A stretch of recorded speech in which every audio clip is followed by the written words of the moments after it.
ખાસ સઘન સુધારણા ઝુંબેશ અંતર્ગત પીવીડી મતદાર સિનિયર સિટીઝન મતદારોની મુલાકાત લઈ એસઆઈઆર વિશે જાણકારી આપતા જિલ્લા ચૂંટણી અધિકારી ગાર્ગી જૈન, પાત્રતા ધરાવતો મતદાર રહી ન જાય, પાત્રતા ન ધરાવતા મતદાર સામેલ ન થાય. જિલ્લા ચૂંટણી અધિકારી, ભારતમાં વર્ષ 1951 થી 2004 સુધીમાં 8 વાર એસઆઈઆરની કામગીરી કરવામાં આવી છે. હાલ દેશના 12 રાજ્યો કેન્દ્રિત શાસિત પ્રદેશોમાં મતદાર યાદીની ખાસ સઘન સુધારણા ઝુંબેશ એસઆઈઆર ચાલી રહી છે.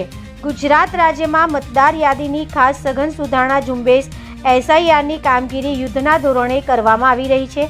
છોટાઉદેપુર જિલ્લામાં ચાલી રહેલ મતદાર યાદીની ખાસ સઘન સુધારણા ઝુંબેશ એસઆઈઆર અંતર્ગત જિલ્લા ચૂંટણી અધિકારી અને જિલ્લા કલેક્ટર ગાર્ગી જૈન દ્વારા છોટાઉદેપુર તાલુકાના રૂનવાડ ગામમાં BLOની કામગીરીનું નિરીક્ષણ કરવામાં આવ્યું હતું. જિલ્લા ચૂંટણી અધિકારીએ રૂનવાડ ગામમાં BLO દ્વારા BWD મતદાર સિનિયર સિટીઝન મતદાર સાથે મુલાકાત કરી તેમને એન્યુમરેશન ફોર્મ, EFS ગણતરી ફોર્મ અને એસઆઈઆર વિશેની જાણકારી આપી વાતચીત કરી હતી. આ મુલાકાત દરમિયાન જિલ્લા ચૂંટણી અધિકારી મતદાર યાદીની ખાસ સઘન સુધારણા ઝુંબેશ એસઆઈઆર કામગીરી કરતા BLO અને સુપરવાઇઝરોએ કહ્યું હતું કે પાત્રતા ધરાવતો મતદાર રહી ન જાય અને પાત્રતા ન ધરાવતા મતદાર સામેલ ન થાય.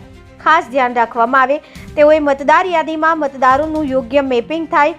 એન્યુમરેશન ફોર્મમાં જેમને ના સમજ પડે તેમને સમજાવી ફોર્મ ભરવામાં જરૂરી સૂચનો આપ્યા હતા.